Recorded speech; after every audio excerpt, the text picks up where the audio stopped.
Hi. Have you ever wondered how in the world it is that you get sucked into your children's behavior again and again and end up reacting in ways that you really don't want to?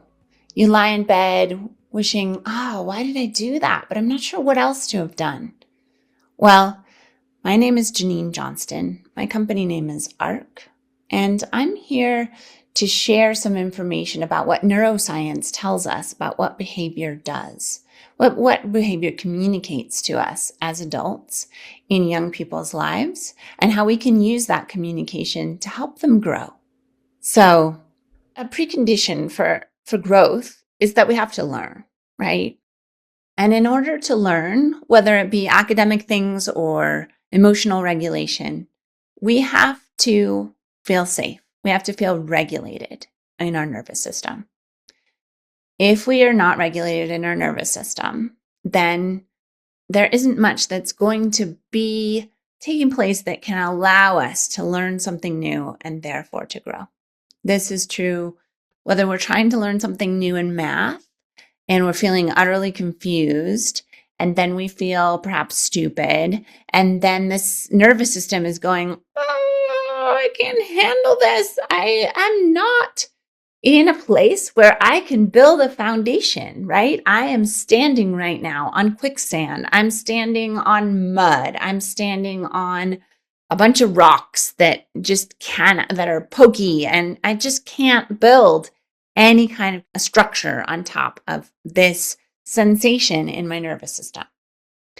So the question for adults really is, how can we help young people regulate so that they can build a strong foundation and learn something which ultimately leads to growth? When it comes to neurodivergent kids, there is a lot that the nervous system is processing that's beyond what other nervous systems are processing, right? There's a lot of sensitivity to the five senses, to lights, to sounds, to smells. And there's a lot of sensitivity to how other people treat one another. And part of that comes from a long history of being left out, of being treated badly. And so people who have autism, ADHD, learning differences, and any other difference, frankly, have been left out so often that the system is hyper sensitive to anything that might interrupt, that might indicate that person isn't right, doesn't belong, somehow isn't a part of our group.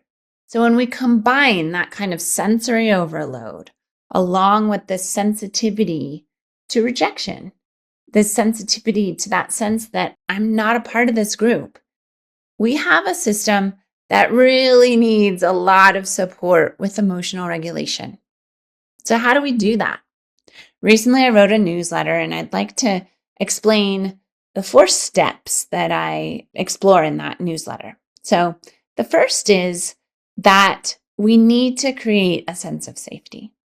We need to let this young person know, our child, our student know that they are safe, that we are here to understand them and to help them understand that how their nervous system works so that they can get into a state that it will support their learning better. So how do we do that? Well, we certainly don't get angry when we see behavior. What we do is, I see behavior. I see bad behavior. And what that tells me as the adult is that I need to approach this young person once they've calmed down a little bit with curiosity. What is going on for you at this moment?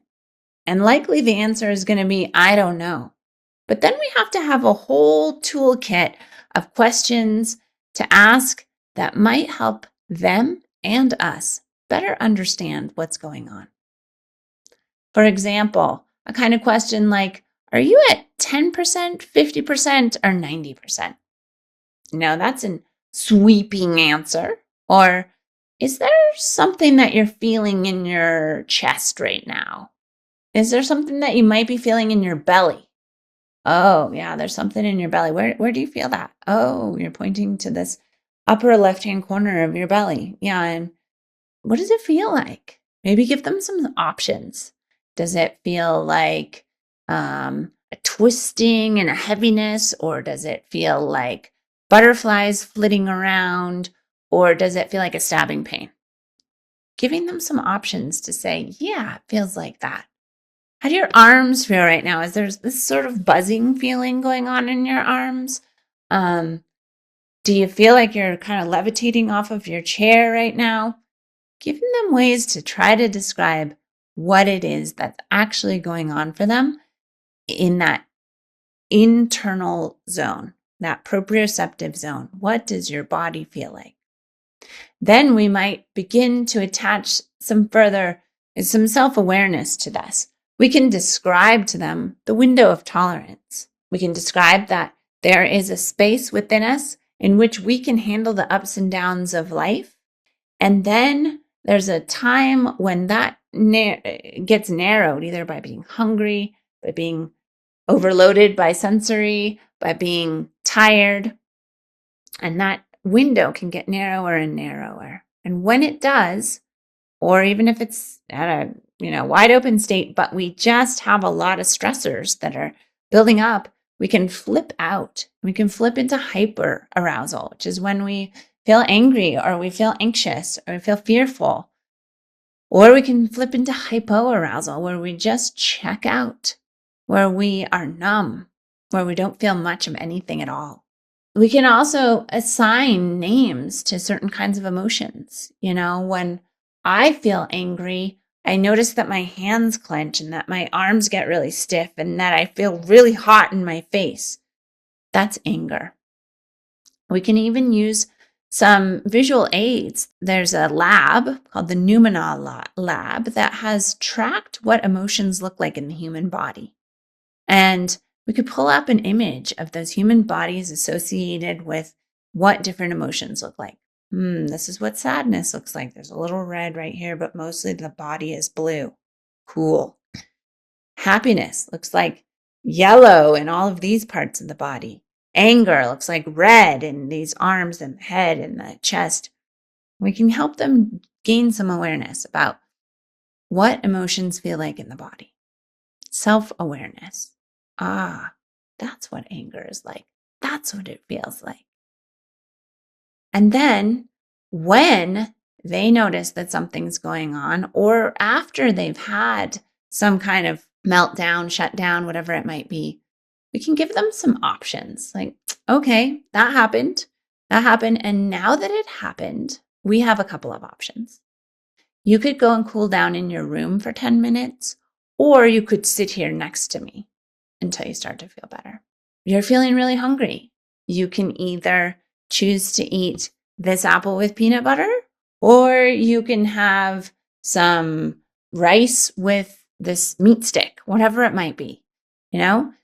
Choices. Right now, you're noticing that you feel flitty, and maybe that feels like hunger. So that lets us know that you need to eat. And here are a couple of choices. I'm going to be here until you get some food into your body and you start to feel better. Oh, you're tired. Well, you could go and take a nap for the next 20 minutes now, or you could lie on your bed quietly and hug your stuffed animal for the next 20 minutes. Good choices. And giving them these good choices builds that resilience and that awareness on how to manage their own system. Over time, they will learn by having us offer these healthy choices in these moments. And then lastly, we never want to try to teach lessons in the moment when the emotions are running high. In my last newsletter, I talked about a school where a child had gotten yelled at by another child. There's a child who tends to get angry really easily. He yelled at another child. Then that child who got yelled at was feeling awful. And this teacher really wanted to help. And she thought that if she came over and asked a bunch of questions of this child who's neurodivergent, that would help, that talking it out. Turns out that talking it out is kind of a myth. When we're too far out of that window of tolerance, we can't access the part of our brain that we need to create language to describe what happened. And if we do, it's just going to make the situation worse. It's really going to push us further out of our window of tolerance. So what we need in those moments, what that young person needs, is they need containment. They need some kind of compassionate action from the adult that says, I understand you are out of your window of tolerance, and I'm going to give you some choices on how to get back in your window of tolerance now. And until that happens, we're not going to discuss this situation. There will be no lesson until you are calm. And then when you're calm, we can discuss these things about what was your warning sign before this happened, or what did happen when that young child, that other kid got mad at you. How did that feel? And we can work through that. We can work through how that child could, besides what they did do, which was get under the table, how they might be able to handle the emotions of receiving the anger, right? But not until that child has entered their window of tolerance again. So just to reiterate again, number 1, working with children to help them feel safe, letting them know that no matter what their behavior is, we understand that it's communication from their nervous system and that we are here to help them decipher it. Number 2, self-awareness, working with them to recognize the signs that their bodies are giving them that they're getting dysregulated somehow. What does that feel like inside the body? Literally the sensations. And then maybe using some maps from the Numina lab or somewhere else to describe, when a body feels like this, we call that emotion Y. Okay? So working through that self-awareness. Then we talked about how giving healthy choices. Once we are dysregulated or leading up to dysregulation, we feel somewhat dysregulated. We give that child, the adult, gives that child healthy choices about how to deal with that, how to deal with hunger, how to deal with tiredness, or the meltdown has already happened, and how do we deal with getting back into the window of tolerance? We work with them to grow through making healthy choices. And then lastly, before we reflect on what happened, we make sure that we help that child get back in their window of tolerance. We give it a rest, and we hold some healthy, like in the bowling alley, those guardrails that are in the bowling alley, we hold those for the child until they're ready to absorb the lesson, the reflection. Thank you for listening today. I hope that this is helpful, and I would love to know if you have any questions. Please reach out. My name again is Janine Johnston. My company's name is ARC, and I will be offering a free training this Thursday through parentsreachingout.org. And if you would like to attend, please reach out.